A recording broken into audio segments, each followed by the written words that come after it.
nós estaremos realizando a leitura tanto do capítulo 9 como do pequeno capítulo 10. E estaremos na noite de hoje concluindo esta rica exposição desse livro que tem falado muito aos nossos corações. Este é capítulo 9. Que diz a palavra do Senhor? No dia 13 do 12º mês, que é o mês de Adar, quando chegou a palavra do rei e a sua ordem para se executar, no dia em que os inimigos dos judeus contavam assenhorar-se deles, sucedeu o contrário, pois os judeus é que se assenhoraram dos que os odiavam. Porque os judeus nas suas cidades, em todas as províncias do rei Assuero, se ajuntaram para dar cabo daqueles que lhe procuravam o mal. E ninguém podia resistir-lhes, porque o terror que inspiravam caiu sobre todos aqueles povos. Todos os príncipes das províncias e os sátrapas, e os governadores e os oficiais do rei auxiliavam os judeus, porque tinha caído sobre eles o temor de Mordecai. Porque Mordecai era grande na casa do rei, e a sua fama crescia por todas as províncias, pois ele ia se tornando mais e mais poderoso. Feriram, pois, os judeus a todos os seus inimigos, a golpes de espada, com matança e destruição, e fizeram dos seus inimigos o que bem quiseram. Na cidade de Suzã, os judeus mataram e destruíram a 500 homens, como também a Passardanta, a Dalfon, a Aspata, a Porata, a Dália, a Aridata, a Farmasta, a Arizai, a Aridai e a Vaizata, que eram os 10 filhos de Amã, filho de Amedata, o inimigo dos judeus, porém no despojo não tocaram. No mesmo dia foi comunicado ao rei o número dos mortos na cidade de Suzã. Disse o rei à rainha Ester: na cidadela de Sudã mataram e destruíram os judeus a 500 homens e os 10 filhos de Amã. Mas na província do rei, que terão eles feito? Qual é, pois, a tua petição? E se te dará? Ou é que desejas ainda? E se cumprirá? Então disse Ester: se bem parecer ao rei, conceda-se aos judeus que se acham em Suzã, que também façam amanhã, segundo o édito de hoje, e pendurem em forcas os cadáveres dos 10 filhos de Amã. Então disse o rei que assim se fizesse. Publicou-se o edito em Suzã e dependuraram os cadáveres dos 2 filhos de Amã. Reuniram-se os judeus que se achavam em Suzã, também no dia 14 do mês de Adar, e mataram em Suzã a 300 homens, porém no despojo não tocaram. Também os demais judeus que se achavam nas províncias do rei se reuniram e se dispuseram para defender a vida, e tiveram sossego dos seus inimigos, e mataram a 75.000 do que os odiavam, porém no despojo não tocaram. Sucedeu isto no dia 13 do mês de Adar. No dia 14 descansaram e o fizeram dia de banquetes e de alegria. Os judeus, porém, se achavam em Suzã, se ajuntaram nos dias 13 e 14 dos mesmos e descansaram no dia 15 e o fizeram dia de banquetes e de alegria. Também os judeus das vilas que habitavam nas aldeias abertas fizeram dia 14 do mês Adar, dia de alegria e de banquete e dia de festa, e mandaram porções dos banquetes uns aos outros. Mordecai escreveu estas coisas e enviou cartas a todos os judeus que se achavam em todas as províncias do rei Assuero, aos de perto e aos de longe, ordenando-lhes que comemorassem o dia 14 do mês de Adar e o dia 15 do mesmo mês, todos os anos, como os dias em que os judeus tiveram sossego dos seus inimigos, e o mês que lhes mudou de tristeza em alegria, de luto em dia de festa, para que os fizesse dias de banquetes e de alegrias, e mandaram porções dos banquetes uns aos outros e dádivas aos pobres. Com os dias em que os judeus tiveram sossego dos seus inimigos, e o mês que lhes mudou de tristeza em alegria e de luto em dia de festa, para que os fizesse dias de banquetes e de alegria, e de que mandarem e de que mandarem porções dos banquetes uns aos outros e dádivas aos pobres. Assim, os judeus aceitaram como costume o que naquele tempo haviam feito pela primeira vez, segundo Mordecai lhes prescrevera. Porque Amã, o filho da Amedata, o Agagita, inimigo de todos os judeus, tinham intentado destruir os judeus e tinham lançado o pur, isto é, sorte para os assolar e destruir. Mas tendo Esté ido perante o rei, ordenou ele por cartas que o seu mau intento, que assentara contra os judeus, recaísse contra a própria cabeça dele, pelo que enforcaram a ele e a seus filhos. Por isso, aqueles dias chamaram Purim, do nome Pur. Daí, por causa de todas as palavras daquela carta e do testemunharam e dos que haviam lhe sucedido, determinaram os judeus e tomaram sobre si, sobre a sua descendência e sobre todos os que se chegassem a eles, que não se deixaria de comemorar estes 2 dias, segundo o que escrevera deles e segundo o seu tempo marcado todos os anos. E que estes dias seriam lembrados e comemorados geração após geração, por todas as famílias, em todas as províncias e em todas as cidades, que estes dias de Purim jamais caducariam entre os judeus, e que a memória deles jamais se extinguiriam entre os seus descendentes. Então a rainha Esté, filha de Abial, e o judeu Mordecai escreveram com toda a autoridade. E a rainha, com toda a autoridade, segunda vez, para confirmar a carta de Purim. Expediram carta a todos os judeus, às 127 províncias do reino de Assuero, como palavras amigáveis e sinceras, para confirmar estes dias de Purim nos seus tempos determinados, como o judeu Mordecai e a rainha Esté lhe tinham estabelecido, e como eles mesmos já o tinham estabelecido sobre si e sobre a sua descendência, acerca do jejum e do seu lamento. E o mandado de Esté estabeleceu estas particularidades de Purim e se escreveu no livro. 10. Depois disto, o rei Assuero impôs tributo sobre a terra e sobre as terras do mar. Quanto aos mais atos do seu poder e do seu valor, e ao relatório completo da grandeza de Mordecai, a quem o rei exaltou, porventura não estão escritos no livro da história do rei da Média e da Pérsia? Pois o judeu Mordecai foi o segundo depois do rei Assuero, e grande para com os judeus, e estimado pela multidão de seus irmãos, tendo procurado o bem-estar do seu povo e trabalhado pela prosperidade de todo o povo e de sua raça. Amém? Vamos fechar os nossos olhos, curvar as nossas cabeças por mais um momento. Soberano Deus e eterno Pai, nós te damos graças, Senhor, pela tua palavra. Te agradecemos, Senhor, pela oportunidade de estarmos aqui no dia do Senhor, podendo ouvir, podendo, Pai, expor a Tua palavra. Que o Senhor venha lançar luz à minha mente, para que eu venha expor a Tua palavra com fidelidade e o nome de Cristo Jesus venha a ser exaltado. Que o Senhor prepare os nossos corações para falar com cada um de nós, promovendo, Pai, consolo, arrependimento, que o Senhor venha fazer aquilo que o Senhor tem determinado para as nossas vidas nesta noite. É assim que te oramos em nome do Senhor Jesus. Amém e amém. Meus amados irmãos, nós acabamos de ler uma porção um pouco extensa das Escrituras, do capítulo 9 e do capítulo 10 do livro de Esté. No domingo passado, nós estivemos aqui falando acerca do decreto ao qual Mordecai havia expedido. O decreto que daria oportunidade para o povo de Deus reagir e combater o povo inimigo que estava disposto, determinado, empenhado em eximar com todo o povo judeu, em plena conformidade, o decreto que havia sido expedido. E no capítulo 9, que acabamos de ler, o grande dia acaba de chegar. O dia D chegou para os judeus.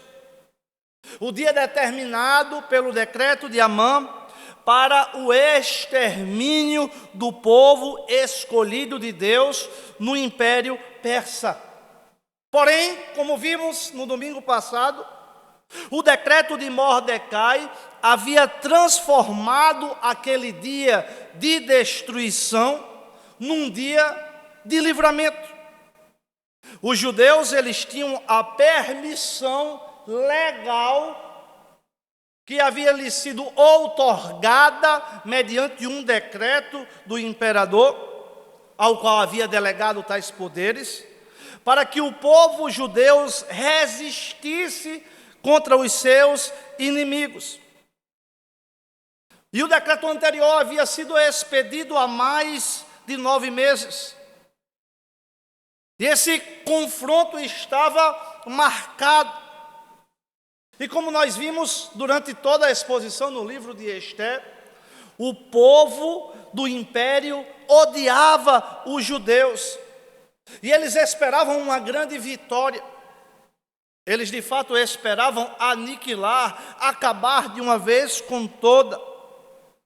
Mas, como está lá no registro no capítulo 9, sucedeu o contrário. Pois foram os judeus que derrotaram aquele povo que o tanto o odiava. E chega o dia da grande batalha. Era o dia em que os inimigos judeus estavam anelando, contando dia após dia para dominá-los. Mas o que aconteceu, como nós já dissemos, foi absolutamente o contrário. Os judeus derrotaram os seus inimigos e foram implacáveis. A vitória do povo de Deus foi abrangente, pujante, maiúscula, como revelam os abundantes relatos descritos no texto que acabamos de ler. Em todas as cidades do reino onde haviam judeus, os seus inimigos se reuniram para atacá-los e para matá-los. Ninguém poderia resistir aos seus ataques, pois todos estavam com medo. Em decorrência do primeiro decreto que causou pavor para o povo de Deus. As pessoas estavam angustiadas, as pessoas estavam desesperadas. As pessoas estavam, de fato, perdendo a esperança. Mas nós observamos agora que ocorre uma grande virada. E o livro de Esther é um livro permeado por grandes viradas. Semelhante às nossas vidas, meus irmãos. Quantas viradas, quantas mudanças, quantos novos fatos que ocorrem na minha e na sua vida que mudam completamente as circunstâncias. Mas nós temos de ter a consciência que nada pega o Deus soberano de surpresa. Ele nunca é surpreendido. Ele nunca é pego despreparado. Mas ao contrário, tudo coopera para o cumprimento dos eternos decretos de Deus, para se cumprir na história da redenção e nas nossas vidas. O povo encontrava-se numa situação de desespero, de pânico, de isolamento, em decorrência do decreto da morte de Amã. Mas agora a situação mudou completamente. Inclusive os oficiais persas e toda a burocracia real apoiavam os judeus. E eles apoiavam os judeus, como o texto sagrado fala, por temor a Mordecai. A fama de Mordecai havia se espalhado por todo o império. E todos sabiam que ele tinha autoridade do governo. E o poder de Mordecai, ele só aumentava cada vez mais de forma progressiva, o que de fato causava muito temor. É bem verdade, meus irmãos, que os homens judeus, eles estavam organizados e armados, prontos para esse grande embate. Eles estavam de prontidão. para repelir aquela justa agressão que era iminente. Porém, o Senhor havia lhe dado uma arma ainda mais poderosa do que as espadas e de que todo o material bélico que eles dispunham. O Senhor, Ele colocou o temor dos judeus sobre o coração daquele povo. É bem verdade, meus irmãos, que Mordecai, ele era temido pelos povos. É bem verdade que o seu destaque, a sua proeminência eram crescentes naquele império. Mas foi um temor enviado e colocado pelo próprio Deus no coração dos gentios, para evitar que eles lutassem e exterminassem o povo de Deus. É bem verdade que Deus utilizou-se de Mordecai para cumprir com os seus decretos e com os seus propósitos. Nós observamos no livro de Esther que Deus usa ímpios, que Deus utiliza absolutamente quem Ele desejar, para de fato que o seu propósito, o seu plano seja cumprido na integralidade. O povo de Deus estava em desvantagem numérica, mas mesmo assim, os inimigos foram tomados de um grande temor. Não há outra justificativa, meus irmãos. Apesar do apoio de Mordecai, dos oficiais, os judeus eram uma pequena minoria. Mas isso não os desencorajou, isso não os impediu de estarem preparados. Existem verdades nas Escrituras que elas são inegociáveis para a fé cristã. Trata-se da soberania de Deus e a responsabilidade humana. Deus, ele era soberano para cumprir com seus desígnios, mas o povo judeu estava preparado. O povo judeu estava com disposição para repelir a injusta agressão. Como diz no nosso Nordeste, o povo judeu estava com sangue nos olhos, só esperando aqueles que imaginavam que iam exterminar o povo de Deus vir ao seu encontro. Como resultado, os judeus estavam livres para destruir os seus inimigos. Eles estavam livres para matar aquele povo. Eles estavam livres para se apropriar dos despojos daquele povo. E o texto segue dizendo no verso 5: os judeus fizeram com os seus inimigos o que queriam. Mataram todos com as suas espadas e não deixaram ninguém escapar. É bem verdade, meus irmãos, que os judeus causaram uma grande baixa nos inimigos. Havia gente morta em todo lugar. Foi uma verdadeira carnificina. Eles fizeram o que bem entenderam contra aqueles que os rodeavam. No complexo real de Suzã, os judeus massacraram 500 homens. Meus amados irmãos, muitas vezes nós, no nosso contexto pós-moderno de um mundo com 8 bilhões de pessoas, 500 pessoas era um número muito pequeno para a nossa realidade. Mas para aquela época, 500 homens era um número extremamente relevante para a realidade sociocultural daquele povo. Na Acrópole de Suzã, o centro do poder do império, eles mataram 500 homens em um único dia. Entre esses 500 homens estavam incluídos os 10 filhos de Amã.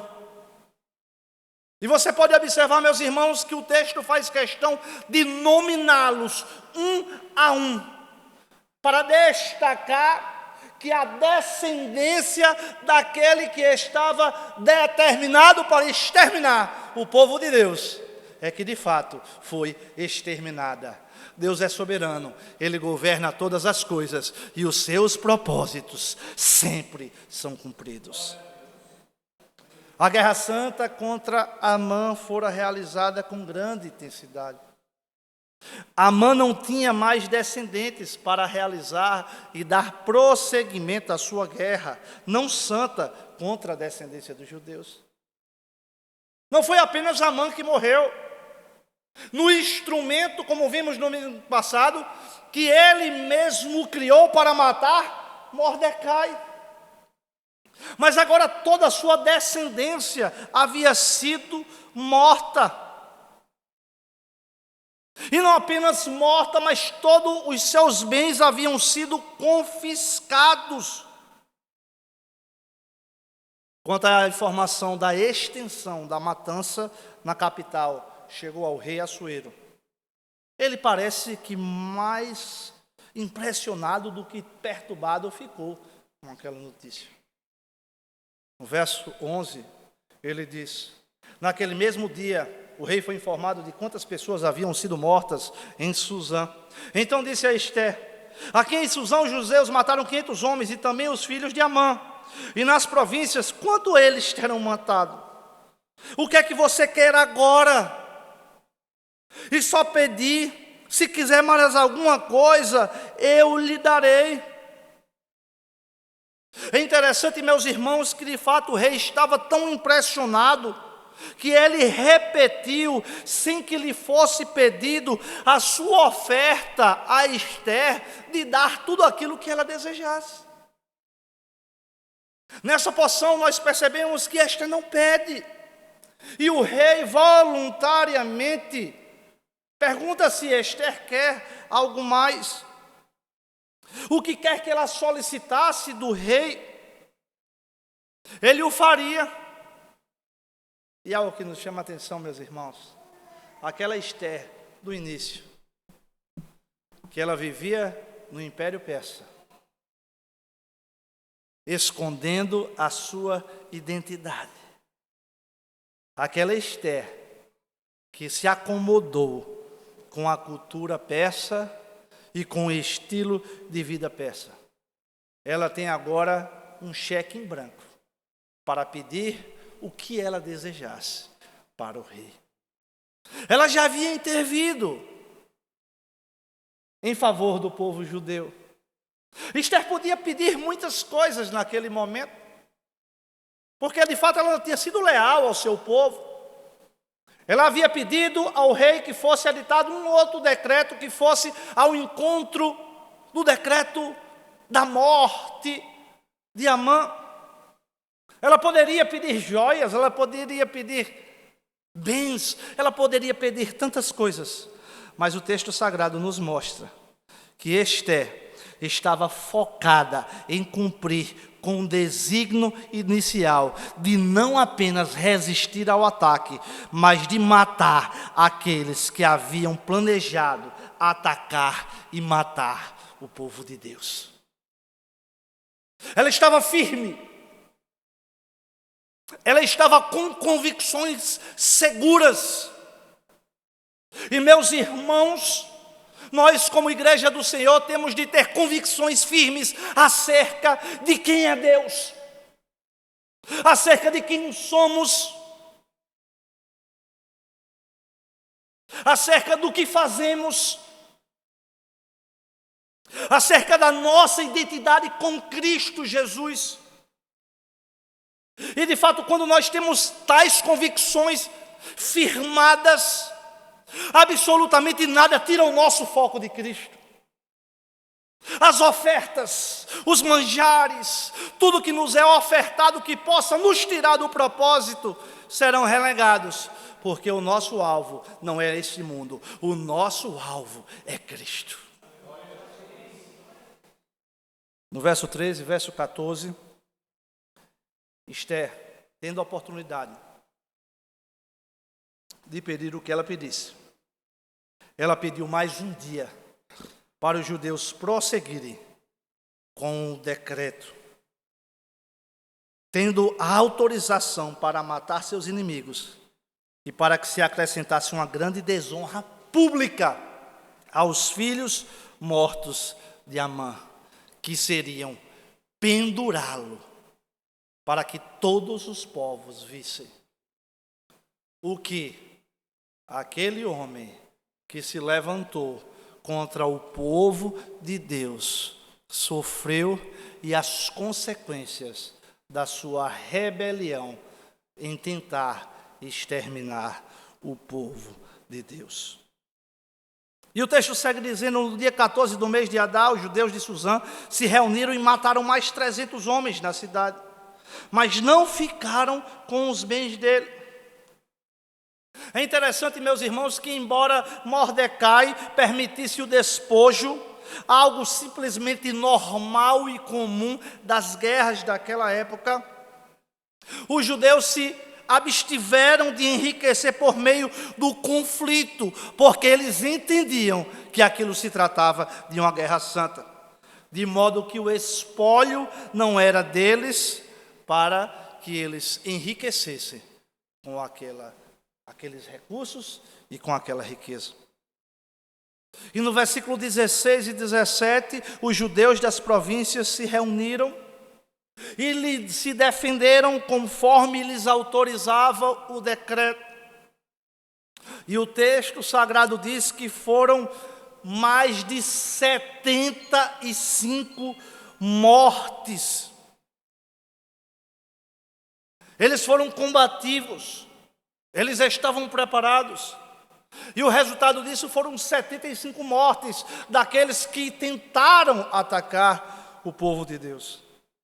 E de forma semelhante, eles também não ficaram com os espojos, com os bens daqueles que haviam morrido.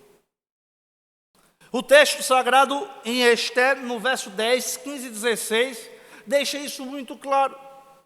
Que apesar deles terem o direito, eles renunciaram o exercício do direito, para que não lhe fossem acusados de terem enriquecido com recursos de uma guerra que para eles era uma guerra santa.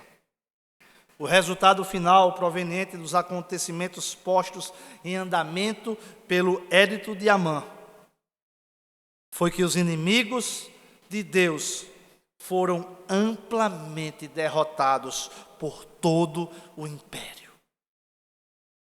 Sequer uma província, sequer um lugar. Em absolutamente todos os lugares, o povo de Deus prevaleceu. O povo de Deus prevaleceu e puderam descansar daqueles que tanto os odiavam. Meus irmãos, o livro de Ester é cheio de viradas. E mais uma vez, ocorreu uma grande virada. O desespero que foi gerado pelo primeiro decreto, onde Mordecai saiu feito um louco, pano de saco e cinzas, desesperado. A população judaica de todo o império angustiada, porque sabia que os seus dias estavam contando.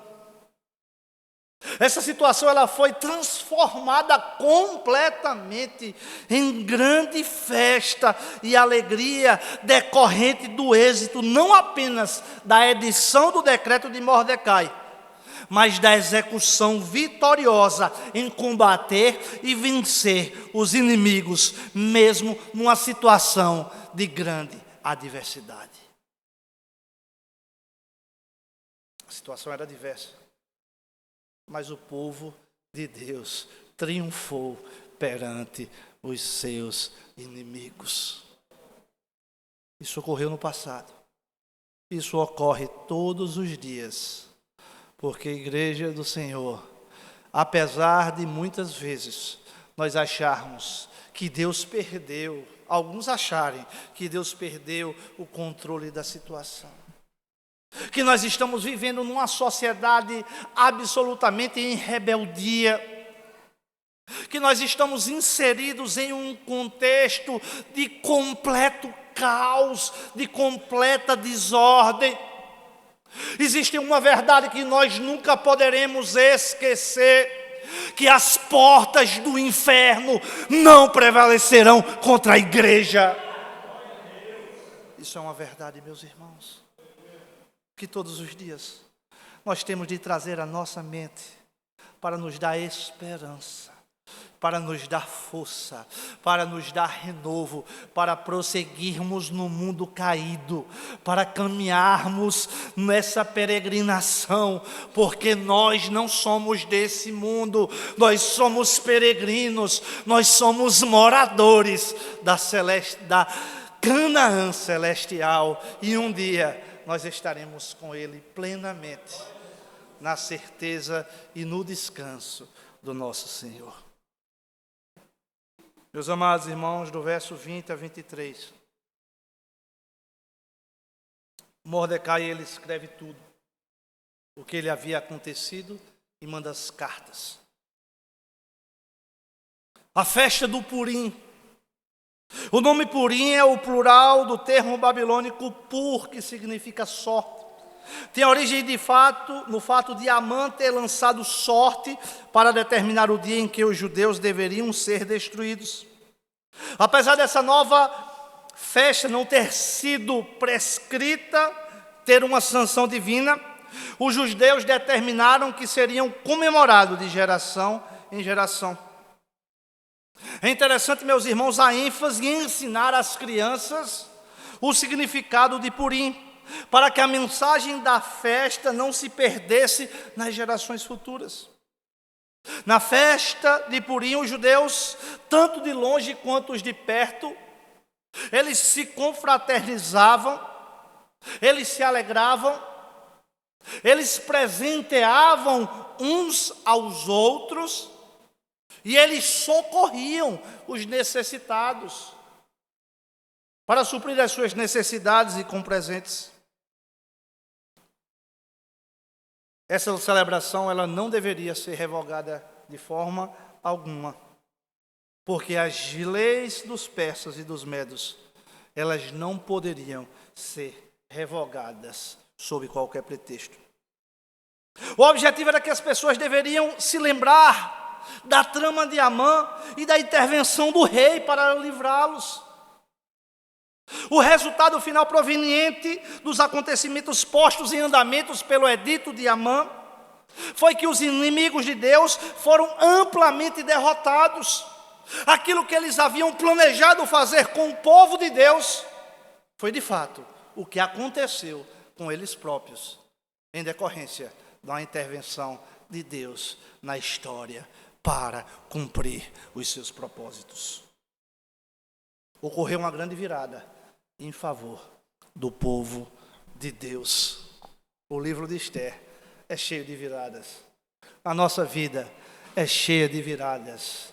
E louvado seja Deus por isso, porque Ele continua soberano sobre todas as coisas.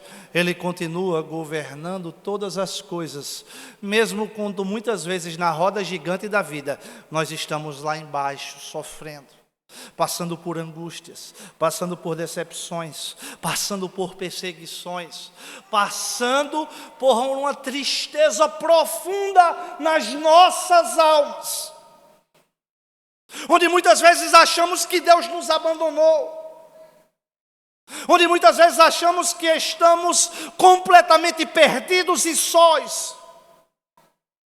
Mas, igreja do Senhor, lembre-se que Deus, Ele pode estar calado, mas Ele não está parado. Ele está executando plenamente os seus eternos propósitos para a vida do seu povo, para a vida dos seus eleitos, para que o nome dEle seja glorificado através de cada vida de um do seu povo. Isso é uma verdade, meus irmãos, que nós não podemos esquecer. É interessante, meus irmãos, que do verso 29 ao 31, não apenas Mordecai escreve aquela carta, mas a própria rainha Esther, ela escreve uma segunda carta para ratificar, para confirmar, para mostrar a importância daquilo que havia sido publicado, de modo para preservar e manter a paz nacional. No capítulo 10, nós podemos ver que o rei Assuero, ele impôs tributos sobre a terra e sobre todas as terras. Apesar de Mordecai ser o 02 do governo, o rei ele impõe tributos ao povo, inclusive ao povo de Deus. Como diz no verso 3, apesar de Mordecai tendo procurado o bem-estar do seu povo e trabalhado pela prosperidade de toda a sua raça, aquele momento que aparentemente era de plena paz, surge algo que possivelmente os comentaristas, em sua maioria, dizem que fugiu do controle e da vontade sobre o próprio Mordecai, que foi a imposição de tributos pesados para todo aquele povo.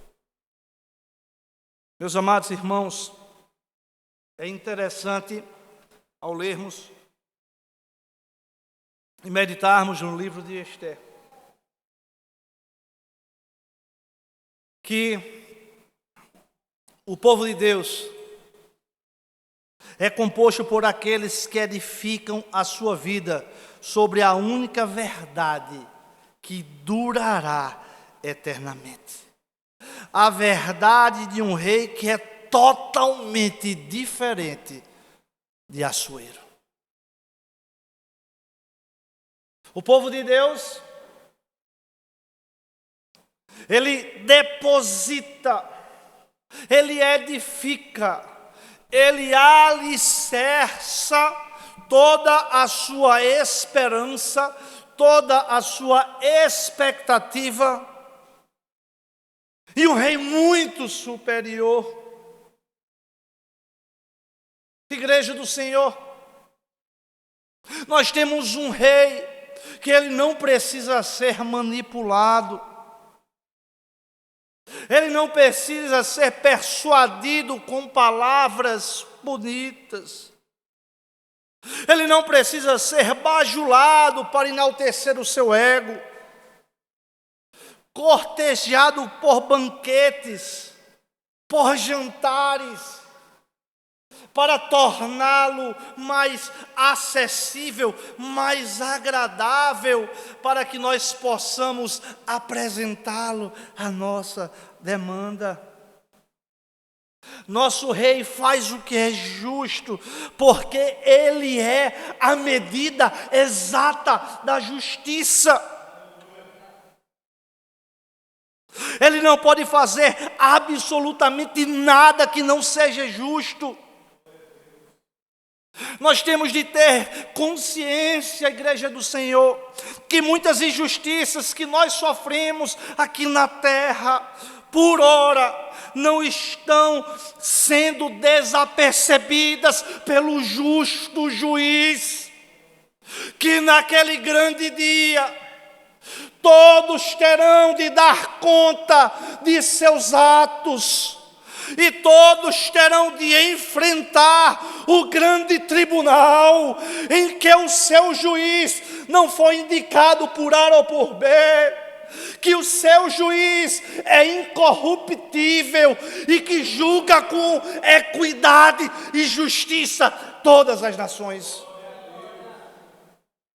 O salmista disse: ele mesmo julga o mundo com justiça, governa os povos com retidão.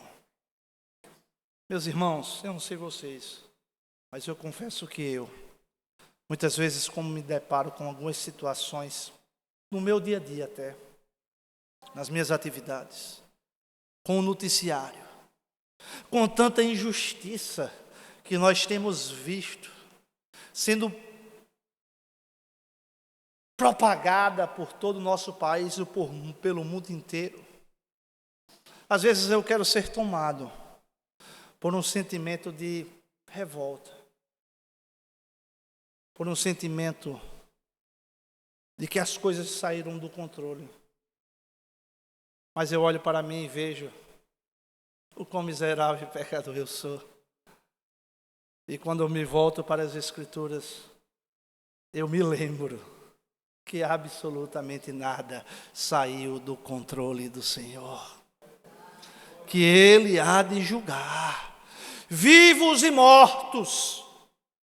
Que chegará um grande dia que todos nós, pastores, oficiais, leigos, crentes de 50 anos, recém-convertidos, ímpios, todos terão de se apresentar diante dele. Nós temos um rei que, em vez de ser voltado para si mesmo e seus próprios interesses, ele empenha e entrega a sua própria vida por um povo que ele sempre chamará de meu. Meu. Ninguém pode roubá-lo das mãos do Senhor. Ninguém pode roubar as ovelhas do aprisco do pastor Jesus Cristo de Nazaré. Que isso deve encher o nosso coração de alegria. Isso deve encher o nosso coração de gratidão ao Senhor. Nós temos um rei que não inventa acusações contra nós, que não faz conspirações, que não faz aconchavos. Antes, ele tomou as nossas acusações merecidas, que pesavam contra mim e contra você, por não termos servido a Ele como deveríamos e como devemos. E as colocou sobre o seu Filho, Cristo Jesus. Foi o próprio Filho do Rei que foi suspenso no madeiro, suportando a morte, a nossa maldição, recebendo o castigo que eu e você merecíamos e merecemos. A ira do nosso rei foi completamente derramada sobre o seu próprio filho na cruz do Calvário, por amor do seu povo. Igreja do Senhor, é interessante que quando nós olhamos para o livro de Esther, a redenção do povo judeu através das ações de Esther e de Mordecai, elas são passageiras e transitórias. Mordecai era o segundo homem do império, era o 02. E a gente sabe que o 02 tem poder, tem. Mas quando o 01 diz é desse jeito, é desse jeito. É bem verdade que seu decreto de salvação ao povo judeu não podia ser revogado. Mas poderia sim o rei editar um novo decreto de morte contra o povo judeu novamente. O que mostra a vulnerabilidade e temporaneidade da salvação em vigor aos judeus. Era algo que estava certo hoje, mas que amanhã poderia se esvair como a fumaça. Mas o grande e verdadeiro rei virá com poder e glória. Ele mesmo irá reinar como verdadeiro rei. Em outras palavras, o próprio texto nos mostra que a grande reviravolta do livro de Esther não é ainda a grande reviravolta da plena redenção. De fato, eles estavam salvos. Mas aquilo não era uma salvação inconteste que eles poderiam descansar os seus corações, Porque sim, havia a possibilidade real de o rei editar um novo decreto, e um decreto de morte para o povo judeu. É bem verdade, meus irmãos, que foi um grande livramento, sem dúvida. Mas qualquer livramento que depende da influência de uma única pessoa, que inevitavelmente terá de envelhecer e morrer, num império que não foi completamente transformado, sem sombra de dúvidas, é algo parcial e temporário. Igreja do Senhor, o povo judeu daquela época e nós, nos nossos dias, nós precisamos de uma reviravolta ainda maior, uma que redunde na vinda e no senhorio do verdadeiro rei, o príncipe da paz, cujo reino não terá fim. Esse sim, o seu reino é eterno. O que não vimos nos dias de Esté, então foi o cumprimento total da antiga profecia de Isaías, que está lá em Isaías 57, que diz: a paz, as paz para os que estão longe e para os que estão perto, diz o Senhor, e eu sararei. Mas os perversos são como um mar agitado, que não se pode aquietar, cujas águas lançam a si lama e lodo. Para os perversos, diz o meu Deus, não há paz. No livro de Esté vemos um mar agitado temporariamente e acalmado temporariamente pela graça e providência de Deus. Mas não se tratava de uma paz perene, contínua e eterna. Isso ainda aguarda a vinda de alguém que é muito maior do que Mordecai. Alguém que seria de fato o príncipe da paz, ao qual o profeta Isaías apontava e olhava para ele em seu texto. Esse que virá acalmará o feroz e violento mar de maldade de uma vez por todas. Ele proclamará lá a paz total e definitiva para aqueles que estavam longe e para aqueles que estavam perto, confiando plenamente nele. É, Igreja do Senhor, semelhante à redenção, a paz promovida pela intervenção de Esté e Mordecai também são passageiras. Temos uma paz que ela transcende qualquer paz que a mente humana possa imaginar. Ela não se baseia na segurança em Mordecai. Ela não se baseia na estabilidade de governos. Ela não se baseia na estabilidade de um concurso público. Ela não se baseia na estabilidade de tempo de uma carreira profissional. Ela não se baseia na estabilidade que está firmada apenas em valores aqui da terra. Mas ela deve estar firmada e alicerçada na rocha inabalável que é Cristo Jesus. A nossa paz depende plenamente e exclusivamente de Jesus, porque só Jesus nos leva constantemente à presença dos reis, que nos dá o pleno contentamento. Observe, meus irmãos, quando nós estamos tão aflitos. Observe, minhas irmãs, quando nós estamos tão desesperados e muitas vezes achando que tudo saiu do controle. E aquele sentimento de tristeza quer roubar o nosso coração, quer dominar a nossa vida, quer nos fazer prostrar. Quando em quebrantamento, em arrependimento, com inteireza de coração, nós nos achegamos a Cristo. Nós nos achegamos ao Deus Pai mediante Cristo Jesus.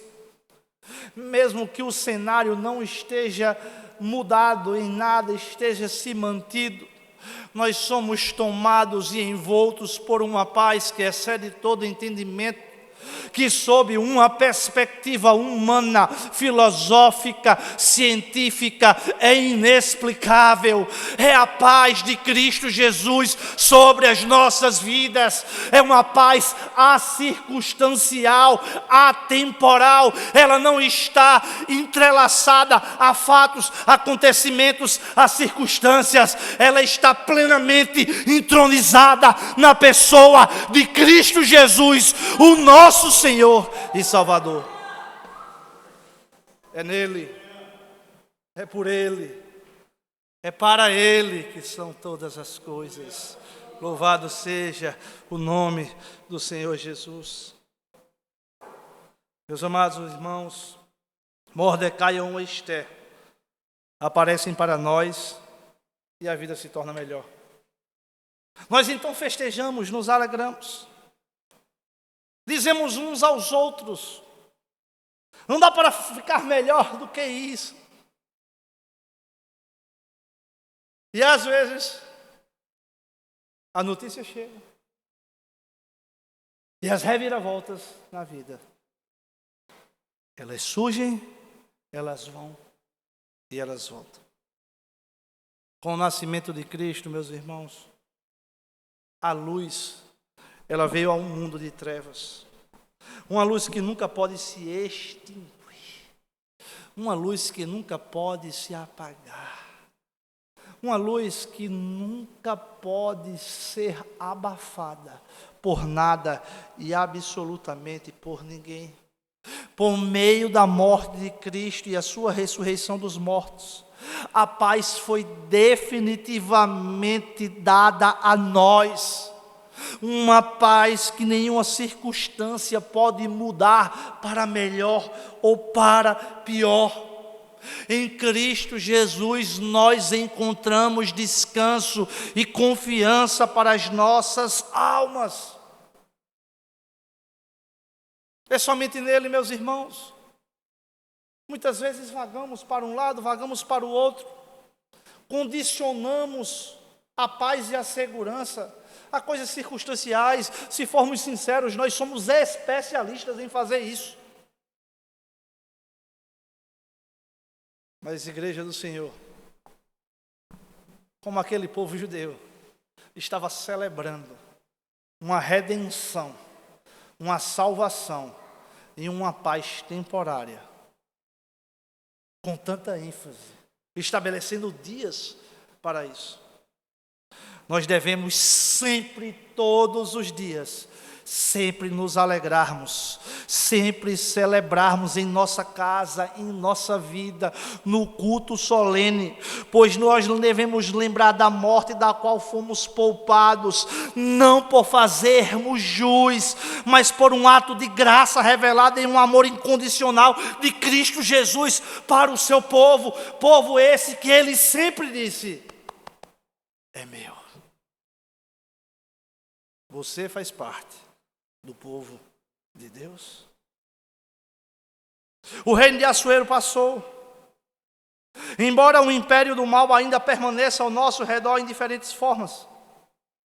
Aqui na terra ainda estamos constantemente envolvidos numa batalha da vida e da morte com as forças do mal.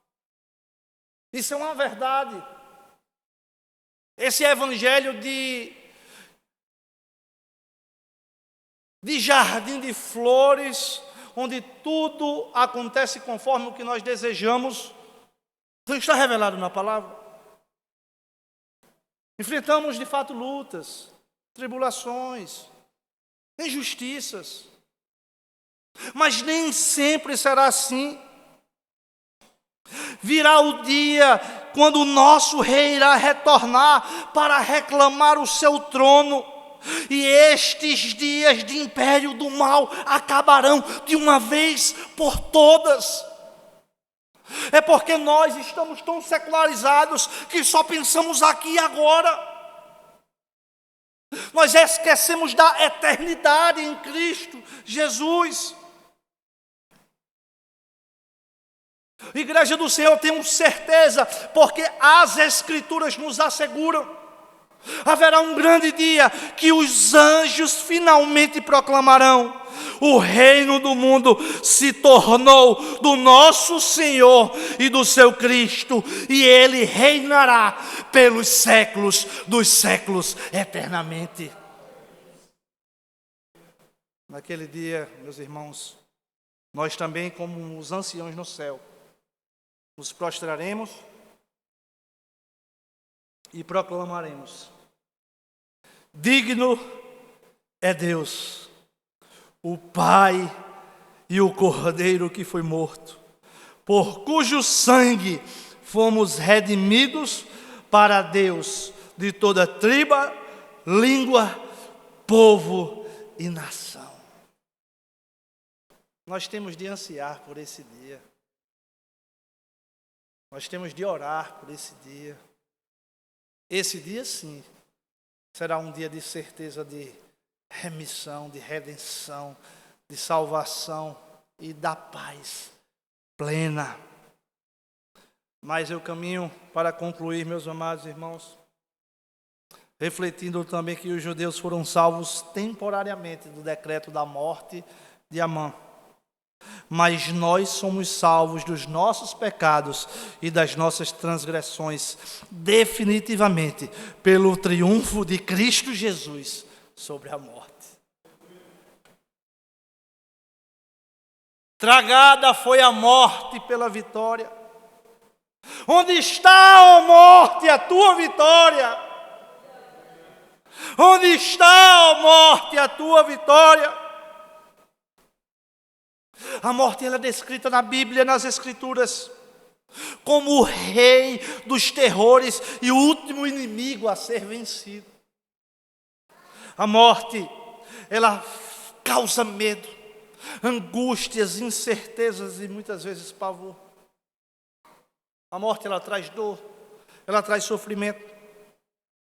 E por causa do pecado, a morte entrou no mundo e passou para todos os homens, porque todos os homens caíram em Adão, o nosso representante federal. E é interessante, meus irmãos, que a morte é o sinal de igualdade na equação da vida. Ela bate a porta dos homens doutos e letrados. Ela bate a porta dos iletrados e humildes. Elas bate a porta dos homens ricos e abonados. Ela bate a porta dos pobres e miseráveis. Ninguém escapa da morte. Os mais ricos palácios não conseguem esconder o homem por trás das suas muralhas da inevitável visita da morte. Um dia, no livro de Esther, nós vimos que a notícia da vitória sobre a morte, atentem bem, nós vimos no livro de Esther que a notícia da vitória sobre a morte, ou seja, a vitória sobre o decreto de morte de Amã, era algo tão importante que foi registrado tanto por Mordecai como pela própria rainha Esther, para que se perpetuasse junto aos descendentes que deveriam celebrar naqueles dias específicos a vitória sobre a morte. Deveriam celebrar a grande salvação. Agora, irmãos, eles celebraram com tanto afim, eles celebraram com tanta convicção, algo que de fato não era completo, acabado, perpétuo. Porque a grande e definitiva notícia que nos traz segurança, ela ecoou do túmulo vazio de Cristo Jesus. é que a morte ela foi definitivamente tragada pela vitória de Cristo Jesus, triunfando gloriosamente sobre a morte. Ó morte, onde estás? É interessante que o apóstolo Paulo escrevendo, ele diz, Lucas, mas Deus o ressuscitou dos mortos, rompendo os laços da morte, porque era impossível que a morte o retivesse. A morte não poderia deter o Filho de Deus. A morte não poderia impedir o propósito eterno de Deus. Igreja do Senhor, se pelo primeiro Adão a morte arvorou a sua bandeira para todos os homens, pelo segundo Adão, Jesus Cristo, nosso Senhor, a imortalidade alcançou todos aqueles que são filhos de Deus, mediante a fé em Cristo Jesus. Jesus, ele é a ressurreição e a vida. Aquele que nele crê nunca morrerá eternamente. Isso são verdades, meus irmãos, que nós devemos de guardar as 7 chaves em nossos corações. E devemos nos alegrar. Certa vez o salmista disse: Senhor, torna-me a alegria da salvação. Essa alegria tem de ser constante e diária em nossos corações, apesar das lutas, apesar das dificuldades que nós vivemos. Os judeus haviam sido remidos, ou seja, salvos da morte, pelos inimigos do Império Persa naquele momento, temporariamente. Mas os remidos no Senhor Jesus são aqueles que têm as suas vestiduras de pecado e condenação lavadas pelo sangue do Cordeiro, que foram resgatados definitivamente e declarados justos diante de Deus, e podem gozar a alegria e a segurança da salvação. A base da salvação, ela não está no mérito humano, na religiosidade, nos predicados morais, nem mesmo no conhecimento doutrinário. A base da salvação está na apropriação da redenção pelo sangue de Cristo Jesus, mediante a fé. Nós só teremos segurança nisso. A história empolgante de Estela chegou ao fim, mas as bênçãos continuam. Deus preservou o povo de Deus. Deus preservou no passado, Deus preservou no presente, e Deus sempre guardará o seu povo. O reino de Deus está presente, mas ainda não na sua plenitude. É o que na teologia nós dizemos, é o já, mas ainda não. Ele já está presente, mas não na sua plena extensão. E meus irmãos, às vezes, parece que Satanás, o príncipe das trevas, é o governante supremo. Mas uma vez chegado o dia do juízo, o esplendor real da soberania de Deus será revelado em sua totalidade e plenitude, porque naquele tempo toda oposição será suprimida e o reino de Cristo será pleno, e nós poderemos gozá-lo dele na plenitude, completude para a eternidade. Louvado seja o nome do Senhor Jesus.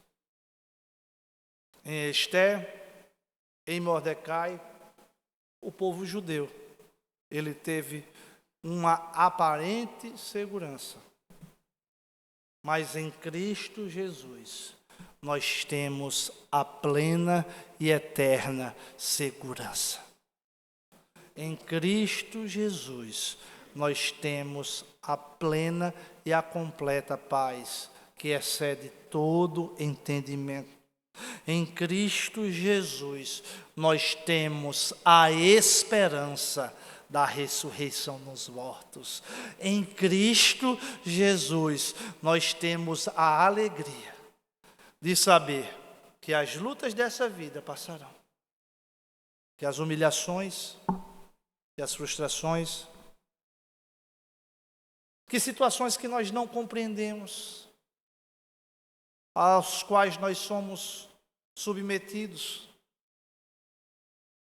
a palavras que recebemos de pessoas que nunca imaginávamos receber, a tristezas e humilhações,